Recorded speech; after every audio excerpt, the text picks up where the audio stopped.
My favorite animators, Dr. Bob, did a new SCP animation on 987, and it's called Deadly Mirrors.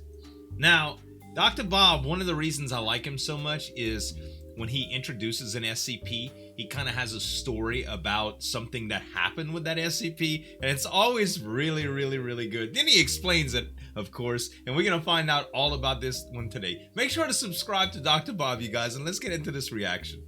A woman runs through a house, screaming and crying. See, this is what I was talking about. Here we go. She looks behind her and catches a glimpse of a shadowy figure in the next room, and it's coming towards her.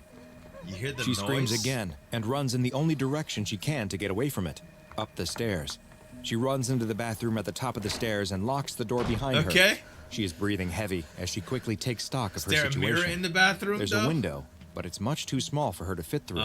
And even if she could, she'd probably break her neck trying to drop to the ground below. There's no way out. She's trapped. So what do you do? But she has an idea. All right. She takes a deep breath, giving herself a brief moment to gather her courage before she unlocks the door and opens it. She steps onto the landing and spots what she's looking for. A telephone on a small table. But then she also sees the shadow of the thing chasing her coming up the stairs. She runs to the phone and picks it up before running back into the bathroom again. Wow. She shuts the door behind her cord, and starts baby. dialing 911. You remember those long just phone as she's cords about to from dial back in the day? last number, the phone is ripped out of her hands and slams against the door. She runs to pick it up again. The shadow person but when stole she does, she finds that the cord has been cut. Oh, no. There's got to be something else she can try. She rushes to the medicine cabinet and starts searching for anything she can that might help her. She frantically looks for something, anything, but is startled by a loud noise. I'm just thinking out loud to see here. The door bulging on its hinges I don't again know what and the again. mirrors of death is all The about. pursuer is trying to kick it down. She goes back to searching the medicine cabinet. There must be something she can use. The woman closes the medicine cabinet, Got a and razor? for a second, time seems to stop. Okay. She stares at herself in the mirror, a look of confusion on her face. She mouths the words, "Help me," to herself in the mirror. Oh! The door suddenly bursts off the frame and slams to the floor. The woman spins around holding the only thing she could find. Toothbrush? A toothbrush. I thought it was a razor. The pursuer steps through the now empty doorway. Oh, this is not He's an a large, SCP. terrifying-looking man It's a with man. wild yet focused eyes, and he's holding the biggest knife she's ever seen. Man. The man approaches, Can you and imagine the woman home cowers in intruders? fear. He pauses for just a moment, admiring himself in the medicine cabinet mirror and smiling, seemingly very happy with how this entire scene has unfolded. Definitely wouldn't The man happen then like raises that, the knife IRL. above him as the woman holds up the toothbrush as if it will somehow protect her. But it can't. And the man brings down the knife again and again and again. Oh. This murder may have occurred over 40 years ago, but its memory is more alive than you might think. Okay. Sometimes what happened in the past doesn't stay there and finds a way to repeat itself again and again and again. Okay. Though maybe not in the way that you expect. So Definitely join me, not. Dr. Bob, and find out exactly why SCP-987 is known to the That's what SCP we're here for, Foundation buddy. as the Gruesome He's Gallery. got such a good production value. The music coming in and is a stuff collection is of so 13 good. different wall-mounted mirrors of varying shapes and All sizes, right, I see. which have been designated as SCP-987-A through M. Over half of the collection consists of medicine cabinets, but the others range in size from small makeup mirrors to full-length mirrors, with the largest measuring 1 by 1.5 meters. Okay. The aesthetic style and materials used indicate that all the mirrors were produced between the 1940s and the 1990s. Okay. And there's nothing about their construction or immediate appearance that would give the impression that they are anomalous at all. Were they made Photos by and the video same of the mirrors also show them to be perfectly normal mirrors, Sure. with the surfaces reflecting exactly as you would expect. Right. In all, it appears at first glance that these are completely normal mirrors, though more in-depth research into the mirrors has been made difficult. All You'll right. see why later. Okay. SCP-987 mirrors will finally reveal their strange and unnerving characteristics when a person stands directly in front of them and looks at their surface. All right. When they do, they won't see their reflection as they expected, but an image of a completely different place.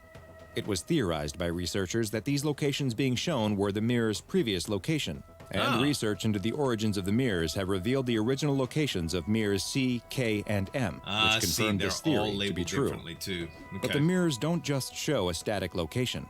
When someone looks directly into the mirror, they will see an entire scene play out. Yeah. One that always depicts someone's extremely violent and/or gruesome death. Wow.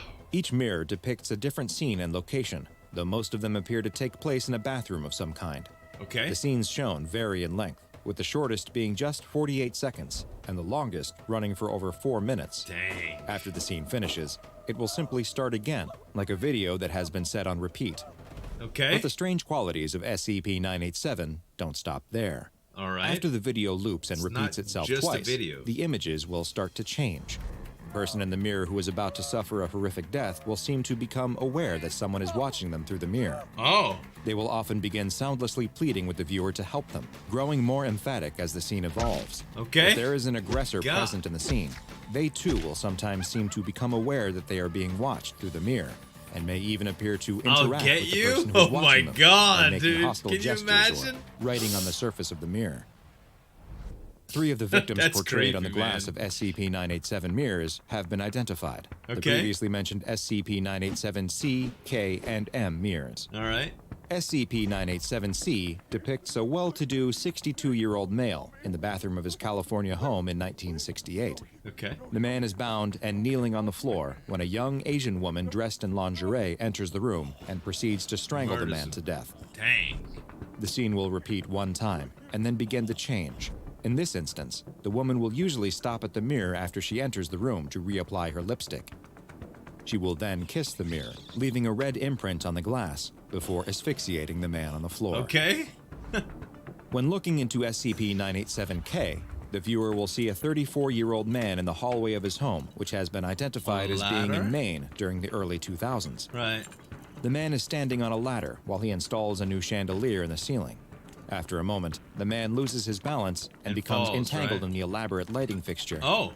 As he struggles to compose himself, he accidentally pulls a length of electrical wire from the ceiling. Oh, that no. becomes wrapped around the man's neck Hangs as he him, falls so from it the wasn't ladder, just a leading murder. to him being simultaneously strangled and electrocuted. Wow. When the scene repeats and starts to change, the man will appear to become more and more apprehensive about his task, and his final moments will become more and more painful looking.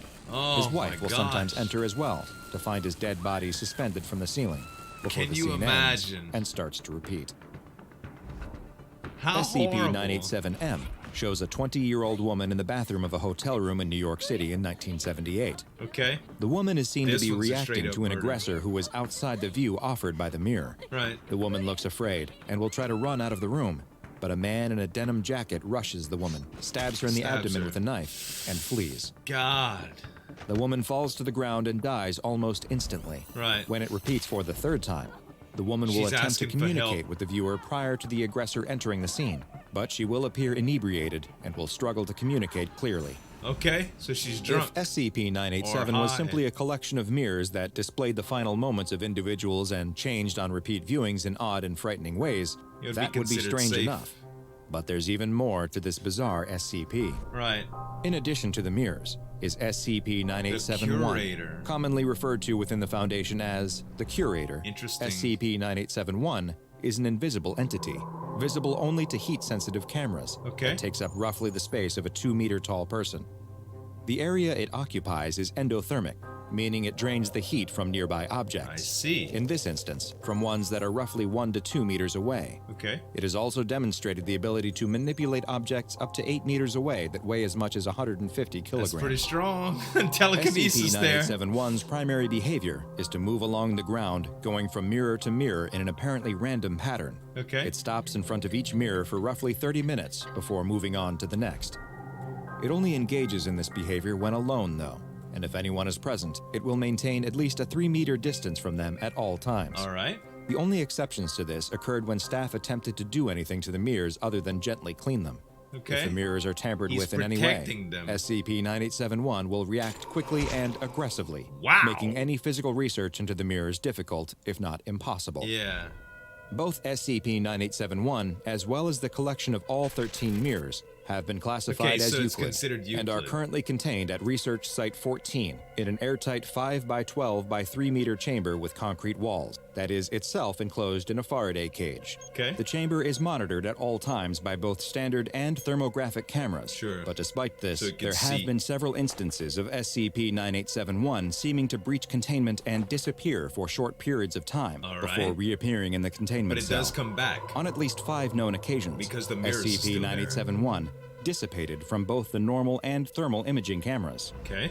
In each of these instances, when it reappeared, Took a a mirror? new mirror materialized Oh! as well, which has led to the Foundation's original collection of 13 mirrors growing to 18 So in total. it makes And it the seems likely mirrors. that this number may continue to increase. Interesting. While in most cases, SCP-987-1 returns with a mirror that depicts a death that occurred long in the past, in one especially chilling instance, the 9871 entity disappeared Like a the full metal. 15 minutes before the death took place. When it returned, it had the mirror depicting the freak accident death of a man being killed by his own chandelier. Whether SCP-987-1 had any hand in this death, or perhaps even all of the deaths, is currently unknown. What does seem That likely is interesting. is that the presence of the mirrors in Foundation control is the only thing that keeps SCP-987-1 in containment, at least most of the time. Sure. But be careful the next time you're performing a dangerous task and notice that a mirror is in view. You never know who or what may be watching. I wonder if the people that were depicted in these mirrors, like the killers, were actually ever caught, or if they still exist, or if they're trapped in the mirrors. There's still some questions about this, but this is a really, really cool and interesting SCP, guys. Again, Dr. Bob, make sure to subscribe to this man, as well as a couple other reactions that I did to him. Thanks so much for watching. As always, this is Zueljin signing off. We'll see you next time.